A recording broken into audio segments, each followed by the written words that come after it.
मुख्यमंत्री देवेंद्र फडणवीस यांनी विरोधकांवर निशाणा साधलाय, तर काँग्रेसचे प्रदेशाध्यक्ष अशोक चव्हाण यांनी त्याला काय प्रत्युत्तर दिले आपण पाहूया।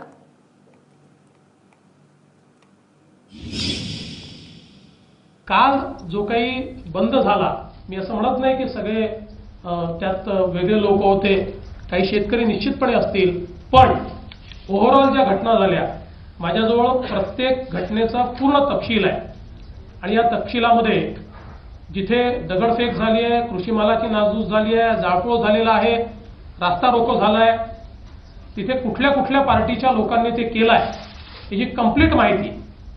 तिथे कोणी शेतकरी नाही आहे, राजकीय पक्षाचे नेते हे त्या ठिकाणी अशा प्रकारे कारवाई करत होते। त्यामुळे शेतकऱ्यांच्या नावाखाली किंवा शेतकऱ्यांच्या मागे लपून आपली पोळी भाजण्याचं काम काही राजकीय पक्ष करतायत।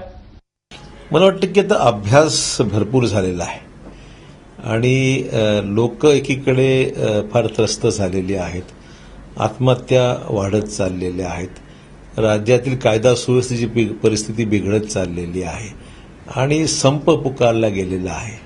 मग आता अशा वेळेस आपण 31 ऑक्टोबर नंतर तारखा वाढवत चाललेलो आहे, याचा फार वाईट परिणाम एकंदरीत आहे। आणि मी अनेक ठिकाणी म्हणालेलो आहे की आता ह्याच्यामध्ये काही निवडक शेतकरी, अल्पभूधारक असा विषय राहिलेलाच नाहीये। त्यामुळे सरसकट फायदा दिल्याशिवाय राज्यातील शेतकऱ्यांच्या जे आत्महत्येचं प्रमाण आहे ते आटोक्यात येणार नाही आणि ह्याचे परिणाम शासन जो आहे, दिरंगाईचा परिणाम जो आहे, ते शासनाला जिम्मेदारी घ्यावी लागेल।